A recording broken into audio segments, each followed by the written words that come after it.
بقى انا مش لاقي اجابات مشاكلي في القرآن، انا مش لاقي، يعني انا عندي مشاكل في الشغل وعندي مشاكل في البيت وعندي، فين الاجابات؟ القرآن لا يعطي، خلينا نقول بين قوسين دائما، القرآن لا يعطي دائما اجابات تفصيليه او مباشره. القرآن يعطي غالبا اجابات كليه ويعيد تصحيح، لان انت برضو عندك السنه هتجد فيها بعض الجزئيات والتفاصيل. ثم في وسيله تانية يعني ممكن يعني نتطرق لها، اللي هي ايه؟ قضيه ما يسمى بالاعتبار، العبره. يعني العبره، يعني يقول لك ايه؟ فاعتبروا يا اولي الابصار، او تعبير الرؤيه هو بمعنى العبور، انك انت بتنتقل. يعني مثلا قصه سيدنا موسى مع فرعون، دي قصه انتهت، كيف نعبر باحداث هذه القصه من الماضي للواقع؟ انت كده بتعتبر، بتنقل الفوائد، لان تعبير الرؤيه انت بتنقل اللي حصل في الحلم للواقع. ده دور المعبر، يقولوا اللي انت شفته في الحلم كذا هيبقى كذا في الواقع، واللي كذا في الحلم هيبقى كذا في الواقع. الاعتبار بالقصص القرآني وبأحداث القرآن هي عبارة عن الاستفادة من هذا الماضي للواقع اللي انت عايش فيه. جميل. الجسر ده عايز علم، هي دي المشكلة. هي دي المشكلة فعلا. عايز علم عشان تعرف ان الشخصيات متكررة. ما هو فرعون فيه فراعنة كتير، قارون فيه كتير، الشخصية القارونية فيه منها كتير معايا. مؤمن آل فرعون هيجي مؤمن يقوم في وجه الظلم. يعني الشخصيات دي بتتكرر على مدار التاريخ. دور العالم انه بعد ما يفهم الايات دي كويس كيف يعبر بالايات دي للواقع. هتكتشف هنا بقى حل مباشر لمشكلتك بالفعل. يعني مش بس القرآن بيعيد هيكل، يعني في واحد، يعني مثلا خلينا نقول ان القرآن بيحل مشكلتك بطريقتين، طريقة كلية وطريقة مباشرة. ازاي؟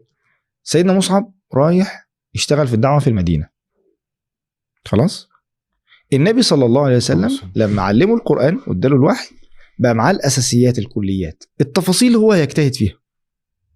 فأنت بالظبط كده في واحد لما عارف مثلا ابني مثلا، لما أقول له ما تكذبش وما تغشش وكذا وادي له قواعد، مش لازم أقول له رجع الفلوس اللي لقيتها، مش خلاص التفاصيل دي هو فهم، هو هيتحرك في التفاصيل خلاص. يعني هو معاه معاني خليك مؤدب خلاص. هو في واحد كبير يكلمه مش لازم اقول له والراجل الكبير اللي كلمك، لا خلاص هو انا التفاصيل دي هو فهمها لانه اتحط عنده قواعد كليه. كويس. القرآن بيعمل كده. اول حاجه ان هو بيسطب لك قواعد كليه، يعني ايه عبوديه. لذلك اقول لك على حاجه، كتير من الشبهات اللي بقعد فيها مع شباب بيقولوا انه ملحد، كتير من الشبهات انا ما بجاوبش على الشبهه، انا برجع ورا خطوتين، اكلمه عن الكون وعن الرب وعن العبوديه وكذا، المشكله اتحلت. بتوه في وسط التفاصيل. هو لا اتسكنت. ايوه. عارف مره واحد بيقول لي ايه؟ فهمت. يعني كان في مثال الطريفي بيقوله حلو، بيقول لك هو دلوقتي لو جبت واحده جميله وعندها حسنه نقطه سوداء في وشها، وانت عملت زوم ان كده على الحسنه السوداء دي خلاص، ووريت للناس قلت لهم يا جماعه ده ايه؟ ده اسود ولا مش اسود؟ يقول لك اسود، موجود في الوش، وشها اسود. بس لما بتعمل زوم اوت بتبقى النقطه دي هي مزيد جمال. كويس. الشبهه هي اقتطاع جزء من الدين او النص أو بعيد عن الصوره الكليه. لما بترجع بره وبتوري له الصوره الكليه، زيك في مره واحد بيقول لي ايه؟ انا خايف ازود ايماني. قلت له ليه؟ قال بيتكلم بجد، قال لي عشان حديث اشد الناس بلاء الانبياء ثم الذين يلونهم. معايا؟ بعيدا ان انا كان ممكن اقول له يا ابني انت اصلا مش عارف تزود ايمانك، يعني كان ممكن استعمل وسيله ثانيه ان انا احبطه، بس بلاش يعني.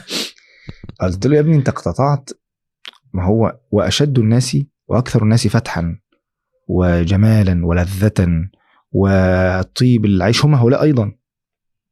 ايه يعني لما ياخد كل الجمال ده وياخد حته بقى؟ ايه يعني اصلا؟ ده بالعكس البلاء ساعتها بالنسبه، ما قلت له انت متصور، انت هندست الموضوع، طلعت المؤمن بره ينزل بلاء، ايمانك زاد خد يا ابني بلاء. لا، هو في علاقه كامله مع ربنا. صح. وان انت لو انت عندك المستوى ده فالبلاء هيبقى قد، لان انت عايش حياه تانية كامله مع ربنا، حياه تانية مليانه معاني ومليانه جمال بالعكس مليانه اسرار انت ما تبقاش عايز تقول اصلا. هيبقى عندك ادوات تتصبر بيها. فالبلاء هنا خد نقطته حجمه الطبيعي.